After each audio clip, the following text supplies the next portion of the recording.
November, December and coming जनवरी, ये 3 महीने दोस्तों रहते हैं आपके परफॉर्मेंस एवोल्यूशन के, बोनसेस के। आपकी परफॉर्मेंस कैसी रही उसका एवोल्यूट किया जाता है। तो अगर आप और कई सारे लोग पीआईपी में रिक्रूट हो जाते हैं, मतलब पीआईपी अप्लाई होता है उन पे।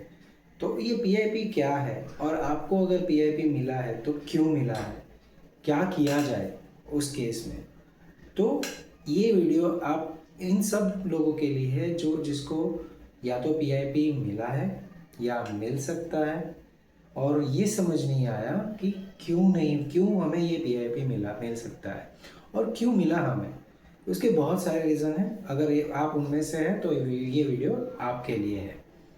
तो सबसे पहले दोस्तों, हाय, मेरा नाम कृतिक है और केटेक चैनल में आपका स्वागत है। दोस्तों, अगर ये वीडियो आपको थोड़ा भी रिलेवेंट लगे और आपको पसंद आए और आप चाहते किसी की हेल्प हो सकती है इससे, तो उसको उसके साथ शेयर कीजिए, लाइक कीजिए, सब्सक्राइब कीजिए, और आपके कुछ कमेंट्स हैं तो कमेंट भी कीजिए, मैं उसका आंसर करने की भी कोशिश करूँगा। और डिस्क्रिप्शन में मेरे टॉपमेट के लिंक्स भी हैं, अगर आप मुझसे डायरेक्टली कांटेक्ट करना चाहते हैं तो मुझसे कांटेक्ट कर सकते हैं। तो चलिए टॉपिक पे आगे बढ़ते हैं। तो पीआईपी, सबसे पहले व्हाट इज़ पीआईपी। ये एक टर्म है जो ऑलमोस्ट 3-4 साल पहले से बहुत मैं बोल सकता हूँ इनोवेशन के साथ आया है, या कुछ नए नए चेंजेस लेके आया है। ये टर्म बहुत पॉपुलराइज हुई है, ठीक है।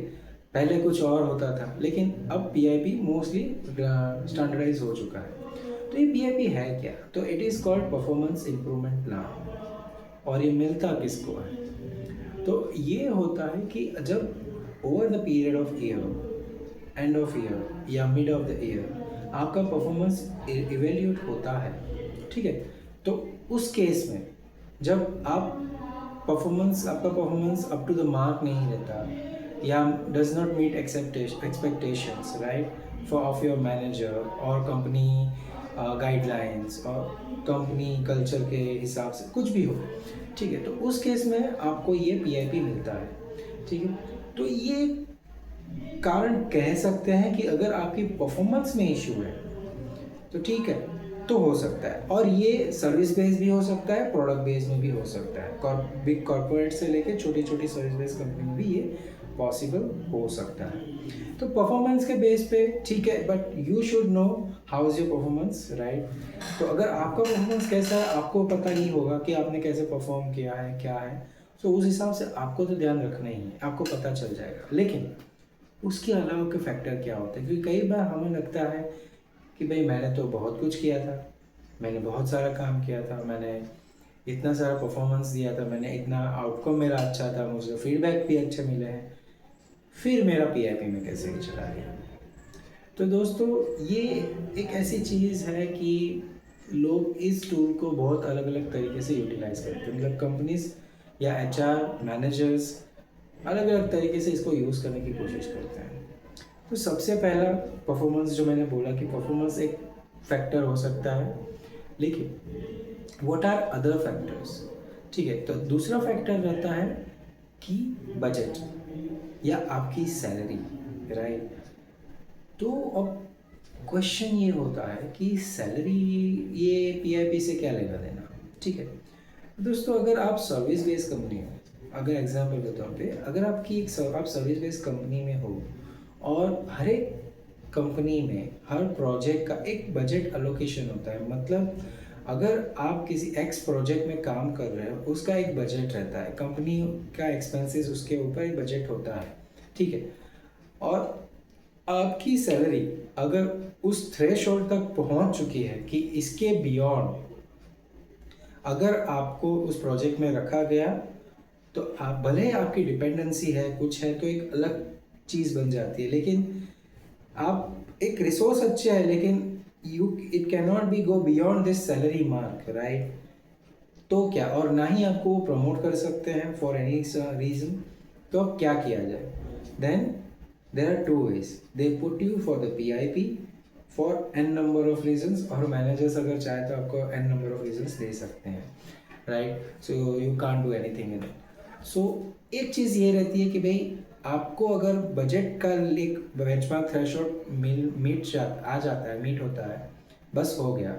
इससे अगर आपको आगे सैलरी देनी पड़ी, या तो आप किसी और प्रोजेक्ट में चले जाइए, जाना पड़ेगा, तो इसी वजह से आपको पीआईपी दे देते हैं कि भाई that's why they enforce you to switch it that means internally externally however you want, but you can't be in this project because you meet the benchmark, right? So एक सैलरी कंस्ट्रेंट ये हो गया।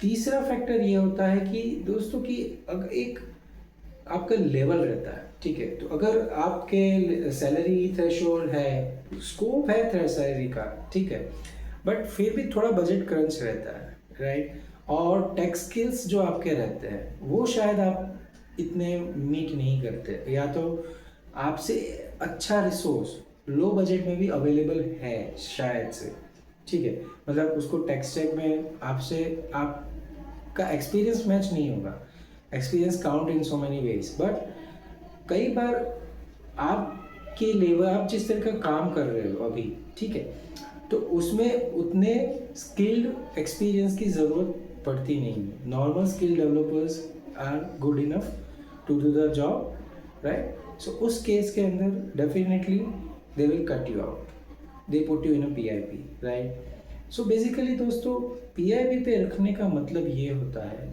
Company doesn't want you और this project doesn't want you anymore, right. So अब क्या किया जाए, ठीक है दोस्तों, डिसहार्ट होने की कोई ज़रूरत नहीं है। और आज की तारीख में तो अब के सिनेरियोज, आईटी इंडस्ट्री के सिनेरियो में तो ज़रा भी नहीं, क्योंकि पीआईपी तो छोड़ो, एक अलग से है, लेकिन अब तो job layoffs are new normal, right. So अगर आपको कोई भी प्रॉब्लम आती है ऐसे केस में, पीआईपी के केस में, सो डिसहार्ट मत होइए, बस फोकस कीजिए, बट एक चीज़ सोच लीजिए कि company doesn't want you any more within that team और within that project to you, right, that's it. Now अभी क्या किया जा सकता है, सिंपल है, आपका जो टाइम फ्रेम रहता है, मोस्टली पीआईपी का 3 महीने का प्रोग्राम रहता है, they put you okay, you achieve this task, they sometime they give you, if they really want to put you in PIP for some reason to improve your performance or something, that's a different case, but 99% case they want you out, okay। So उस case के अंदर दोस्तों don't put your energy to achieve something within that project, don't, until you really like this project or you really want to be in this company, you don't want to switch anything for your personal reasons, that's a different thing। लेकिन अगर आपको इसी के अंदर नहीं आपको रहना नहीं है, don't put your energy for this company anymore, ठीक है। आपको जो टाइम फ्रेम मिला है उसको सर्वाइव करने की कोशिश कीजिए, अपना काम ठीक से कीजिए, that's it. If they wants to they will, but 90% they won't, but let's consider, but put your energy, channelise your energy in looking outside और within the company, if you are want to stay with the company, within the company different projects, right. क्योंकि अगर आपने ये कर लिया है ना, आप सपोज 3 महीने का प्लान है तो 1 महीना फुल्ली फोकस हो जाइए, ठीक है, प्रिपरेशन के लिए 15 days 30 days, you know what is your level, ठीक है, उसके बेस के ऊपर आगे बढ़िए, ठीक है, और प्रिपरेशन कीजिए, प्रिपेयर कीजिए, कंपनीज के लिए अटैच कीजिए, और पूरा जॉब साइकिल जो हमारा इंटरव्यू का साइकिल रहता है उसको शुरू कीजिए। क्योंकि दोस्तों पीआईपी में अगर आप हो तो सिंपल सी चीज़ है, just look outside, don't waste your energy in the same company until it's really personal thing for you, right, to be that. So ये एक बहुत ही अच्छी एक अलग तरीका का है कि भाई आपको क्यों करना चाहिए। तो अब उससे अब ऐसा क्या करें, ठीक है, पीआईपी में रख दिया आपने, चैनलाइज कर लिया, ठीक है, आप इंटरव्यू की प्रिपरेशन कर रहे हो, लेकिन ऐसा क्या करें कि आपको पीआईपी ना मिले, ठीक है। तो दोस्तों उसके 3 फैक्टर हैं उसके भी, कि सबसे पहले आप हमेशा एक रिलीवेंस देखिए कि आप सर्विस बेस्ड कंपनी है, तो आप रिलीवेंस देखिए कि आपके प्रोजेक्ट का बजट अलाइन क्या रहता है। सोचने समझने की बात है कि अगर आप सीनियर लेवल पे हो तो ये आप पूछ सकते हो मैनेजर को एचआर से बात कर सकते हो, बजट कैसे प्रोजेक्ट है वो सब आप सब सोचिए समझिए, ठीक है। और आपको एक आइडिया लग जाएगा कि ये इस प्रोजेक्ट का बजट है, इसका सैलरी कितना हो सकता है, वो सब धीरे धीरे आपको समझ में आ जाएगा, ठीक है। तो आपको रहना है नहीं रहना है आप वो देखिए उस प्रोजेक्ट में, और कब कब एग्जिट करना है ये आपको पता चल जाएगा। तो बेकार में ये पीआईपी का हैसल लो, क्योंकि इंटरनल अगर स्विच करना चाहते हो तो पीआईपी एक अलग से प्रॉब्लम कर लेता है, क्योंकि पीआईपी वालों को जल्दी से इंटरनल भी मिलता नहीं है, ठीक है। तो ये एक फैक्टर हो गया। दूसरा फैक्टर है कि every year at least one skill improve कीजिए, not in tech as well, non tech as well, right. Because आप अगर 5 से 10 साल के बीच में हो ना, तो आपका एक टेक अलाइनमेंट रहेगा, ठीक है। आप टेक में कितना इम्प्रूव कर रहे हो वो सब होगा, but once you cross the 10 years, right, tech plus what all other non technical skills you have वो भी मैटर कर जाएगी। तो उसमें भी इम्प्रूव करने की कोशिश कीजिए, क्या नया सीख रहे हैं, क्या नया ला सकते हैं, कंपनी को क्या बेनिफिट हो सकता है, टीम को क्या बेनिफिट हो सकता है आपके साथ रहने से। तो एक अलग फंडा हो गया। और तीसरा, ठीक है, कि अपने स्किल के साथ एक और चीज़ है नेटवर्किंग, ठीक है। अपना एक नेटवर्क बनाइए, network with in the company, outside the company, ठीक है। तो उससे क्या एक आपका हॉराइजन बनेगा, ठीक है, एक नेटवर्क हॉराइजन बिल्डअप होगा, अलग अलग लोग आपको आप जानते हैं, अगर कोई सोसाइटी है, कम्युनिटी है, ठीक है, उसमें बात कीजिए, right? Build your network so that if you need it, you ask them, okay, you are looking for a job, it's not nothing shame in that, right? Everyone is looking out for a job change to grow further in their life's career, right? So nothing bad in that. Just reach out to them and say that you are looking, and done, right? Help, take their help, it's okay. Out of 10 maybe 2 or 3 will help you out, but at least build your network, people know something, they might be something click, right? तो एक अलग चीज़ है, ध्यान रखिए। तो दोस्तों summarise में PIP में हो, घबराइए नहीं, इंटरव्यू प्रिपरेशन कीजिए और स्विच आउटसाइड। रीज़न आपको बता दिए कि भाई बजट इशू हो सकता है, एक्चुअल परफॉर्मेंस इशू हो सकता है, या तो आपके लोअर आप जिस स्किल पे हो उससे उसी स्किल के लड़के कम बजट में अवेलेबल हुए तो भी हो सकता है। तो ये सारी चीज़ें आपको समझनी है, ठीक है। तो ये वीडियो में इतना ही। Like share and subscribe and comment, please comment. Thank you.